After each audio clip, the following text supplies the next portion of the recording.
అదరగొట్టే కారం రంగు రుచి ఆచి కారం పొడి. ఆల్ఫలా విశ్వవిద్యాలయం ఇప్పుడది యూనివర్సిటీ కాదు, ఉగ్రవాదుల డెన్. అందుకే మెల్లిగా ఖాళీ అవుతుంది. చాలా మంది యూనివర్సిటీని వదిలి ఇళ్లకు వెళ్లిపోతున్నారు. మున్ముందు క్లాసులు ఉంటాయా ఉండవా క్లారిటీ లేకపోవడంతో అందరిలో ఆందోళన నెలకొంది. ఢిల్లీ పేలుడు ఘటనలో ఫరీదాబాద్లోని అల్ఫలా యూనివర్సిటీ సిబ్బంది పాత్ర ఉండటం, తాజాగా మరో 2 వైద్యులను అరెస్టు చేయడంతో విశ్వవిద్యాలయంపై మరింత నిఘా పెరిగింది. క్యాంపస్ ఉగ్రవాదుల డెన్గా మారడంతో స్టూడెంట్స్ అంతా అయోమయంలో పడ్డారు.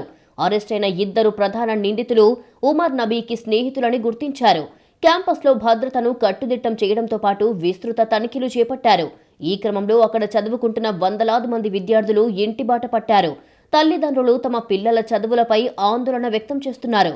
అల్ఫలా యూనివర్సిటీ కేంద్రంగానే ఉగ్రకుట్ర జరిగిందని భావిస్తున్న దర్యాప్తు బృందాలు విచారణను వేగవంతం చేశాయి. అక్కడ పనిచేస్తున్న సిబ్బందిని ప్రశ్నించడంతో పాటు రికార్డులను పరిశీలించడంలో నిమగ్నమయ్యాయి. అనుమానిత విద్యార్థుల సర్టిఫికెట్లను అధికారులు స్వాధీనం చేసుకుని పరిశీలిస్తున్నారు. ఈ కేసులో అనుమానితులుగా ఉన్న అనేక మందికి యూనివర్సిటీతో సంబంధం ఉండటంతో ఈ ఘటనపై మరింత లోతుగా దర్యాప్తు కొనసాగుతోంది. మరో కారు కూడా ఈ క్యాంపస్లో లభ్యం కావడంతో ఇన్వెస్టిగేషన్ సీరియస్గా కొనసాగుతోంది. ప్రస్తుతం యూనివర్సిటీలో సిచ్యువేషన్ చూసి మిగతా విద్యార్థులు భయపడిపోతున్నారు. చాలా మంది యూనివర్సిటీని వదిలి ఇళ్లకు వెళ్లిపోతున్నారు. ఫర్దర్ క్లాసులు ఉంటాయా ఉండవా క్లారిటీ లేకపోవడంతో అందరిలో ఆందోళన నెలకొంది.